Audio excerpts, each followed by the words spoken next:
What's going on, everybody? Happy Tuesday. Welcome into this quick hits edition of the Pack-A-Day podcast. I'm your host, Andy Herman. You can follow me on Twitter at Andy Herman NFL. We're going to quickly go over the key takeaways from Tuesday's training camp practice number 7. Cannot believe we're 7 practices in already. So a couple things. I think the number one takeaway from the practice was actually all the moves that took place prior to practice, the new faces, some players released, and some players returning from injury as well. So a lot of action in that regard. Let's get to it right away. 3 players were added to the roster. The first was long snapper Peter Bowden, who we are very familiar with. Long snapper out of Wisconsin. He was obviously on the team prior. They released him in order to pick up Jacob Eason. Eason's still on the roster. I think with 3 roster moves, a lot of people would have expected Eason to be gone, but he stays. But Peter Bowden is back, and he will continue that competition with Matt Orzik moving forward. We had Don Callis. No, not for you AEW fans, not from the Don Callis family, but instead corner Don Callis. He was part of the Packers rookie tryouts back at minicamp, Packers rookie minicamp. So he now gets an opportunity to show what he can do. And then LJ Davis is another defensive back that Green Bay picked up. So 3 additions on Tuesday, which means they had to release 3 players. Zion Gilbert, the first of those, a corner. He had a tough practice just the other day, got beat a couple times down the field. I don't want to say you could see the writing on the wall, but you could see the writing on the wall where it was going to be very difficult for him to make any sort of 53-man roster progress or anything like that. So makes a little bit of sense that maybe they churn the bottom of the roster a little bit, bring some new guys in and see if there's maybe somebody with a little bit more upside. They also get rid of James Turner. Turner was well behind both Greg Joseph and Anders Carlson in the kicking competition so far. You kind of wondered as well. There were 2 players, I think when I just talked to Paul, or maybe it was the day before that I mentioned, I wonder if Green Bay is going to make some moves here. Jacob Eason was one, James Turner was the other, just to kind of, again, maybe get some fresh bodies into camp. They did certainly get some fresh bodies into camp. James Turner was one of those releases, but again, Jacob Eason was not the other. But now it is Greg Joseph versus Anders Carlson in that kicking competition. Not that they couldn't add another kicker down the road or claim somebody that gets cut later on in camp, but for right now, it is Anders Carlson versus Greg Joseph. Greg Joseph pulled ahead in that kicking battle. By the way, we'll talk about that a little bit more on the full episode for tomorrow. And then maybe the biggest surprise, Henry Pearson released. Now, they haven't done a ton of fullback stuff. In fact, it was really funny the other day. I think it was Wes I was talking with on the sidelines where I'm like, I can't recall a single fullback snap that Henry Pearson has got through the entirety of camp. And literally the next play was a fullback snap with Henry Pearson in there as a true fullback. But we just didn't see a ton of it. I still thought he's the only one that they have at that sort of skill set. It seems really clear right now that they are just completely phasing that out of the offense. They don't have any real plans for a fullback. We saw some Tyler Davis at H-back. We've seen some Ben Sims there. It feels like they feel comfortable with the guys they already have at on the roster and maybe aren't looking for a fullback anymore within this offense. And Henry Pearson played extremely sparingly a season ago, was mostly a practice squad guy. It's not like they've used a ton of fullback anyway.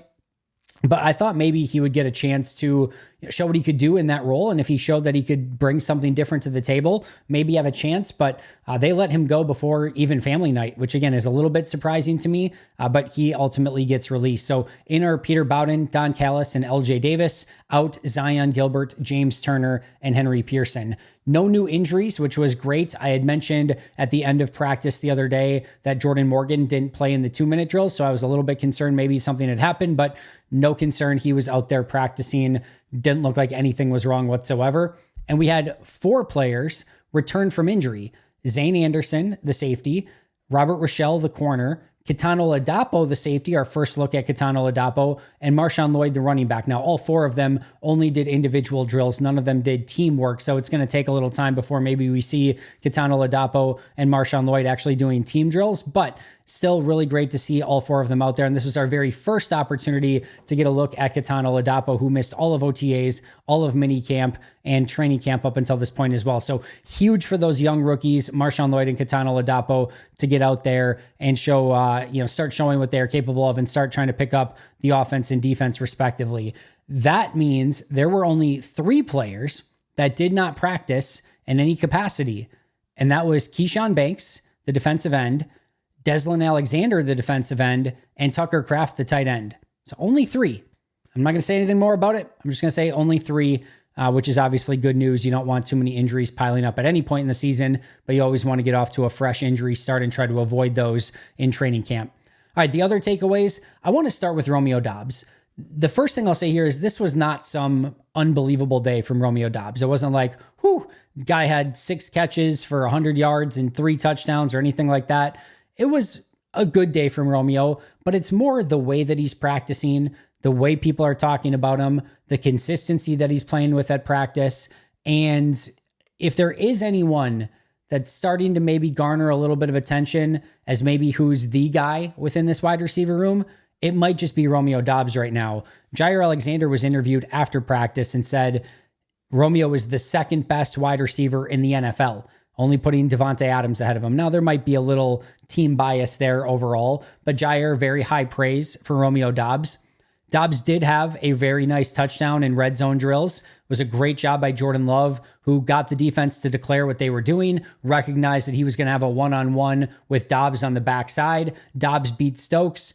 Love delivered it right to him, and it ended up being a pretty easy touchdown. But kudos to Love for really recognizing the exact play and where he needed to go with the ball. But Romeo executed on that play, came down with the touchdown. You also had Romeo Doubs versus Jair Alexander 3 times in the one-on-one drill. The first one, you could probably call for one-on-one drills. You could probably call it maybe a little bit of a stalemate. Jair and Doubs were fighting back and forth, and then finally a little bit down the field after they had, kind of gone back and forth and used some physicality, Doubs was able to separate, come open and get a catch.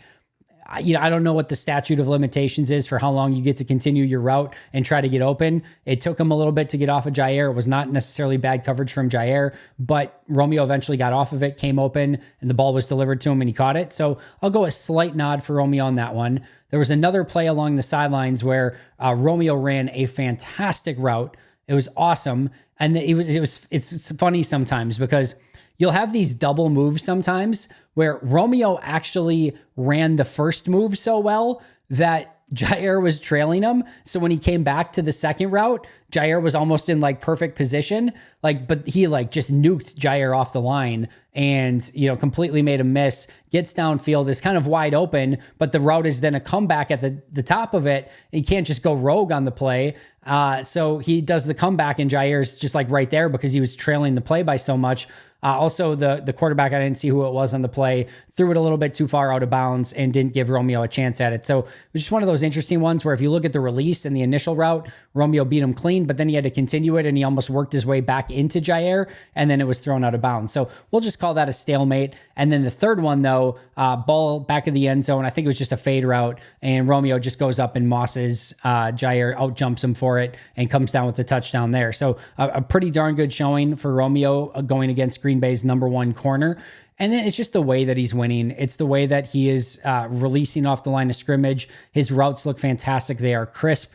His hands look great. He's plucking everything out of the air. It just has been a really solid, steady performance. And if you remember, Doubs had such an amazing postseason last year. If he can carry that over and continue to be that guy, that'd be such another huge win for this offense. And it's not like they need, again, this true number 1. Even without Doubs, they've got Jaden Reed and Bo Melton. They've got Dontavian Wicks. They've got Christian Watson. I mean, they could miss Doubs for a while and still be totally fine at wide receiver. But my goodness, if Doubs takes that next step and really takes a Lambo leap, if you will, towards becoming a legitimate big-time wide receiver, just another big-time weapon for this Packers offense. And he's already been a weapon for this Packers offense, so that would certainly be exciting. And then my last one today, LVN. Back-to-back really nice days for LVN. I thought it was a really quiet start to camp. These last 2 days, he's really started to pick it up. He had a really nice play where he split both Caleb Jones and Donovan Jennings, came looping around, split him, and got immediately in for a sack. He did have another sack on Sean Clifford, although I think it was Caleb Jones that he went into. He was either Jones or Telfort, and they did a pretty good job of stonewalling him, but Clifford kind of ran into the sack. Good job by LVN sort of sticking with it, but you'll give LVN the sack regardless. He also came unblocked on a pressure, which was not something I would advise the offense of doing too much. The offense did get rid of the ball very quickly, so it worked out okay on the play, but he came untouched and had an immediate pressure on the quarterback. And then I thought he did a really nice job of holding up in run defense as well, and just consistently flashed over the last couple days. So when you're starting to see more and more consistent play from LVN, that's what we're looking for. We've seen the flashes, right? We know the high-end capability, but now you want to see consistency day in and day out. And I thought these last 2 days combined from LVN were much more impressive and stood out much more than what he was doing earlier in camp. Couple other things that we'll get to tomorrow on the full episode. Much better day for Sean Clifford. Josh Jacobs had his best day, or his best run of training camp, I should say. A key interception to end practice and a couple big drops throughout the course of the day as well. We'll cover all of that and a ton more on tomorrow's full breakdown of everything that happened on practice. Make sure you don't miss it. Like, subscribe, comment, give those 5-star reviews, tell a friend about the show. Any support that you want to give the Pack-A-Day podcast is always appreciated. You guys know I love doing this. It is a joy day in and day out. Hopefully my passion for it comes through to you guys and how much that I love covering this team and getting you guys all the incredible information that's coming out at camp every single day. Like I said, I'll be right back here tomorrow breaking everything down. I will see you then. But until next time, and as always, go Pack Go.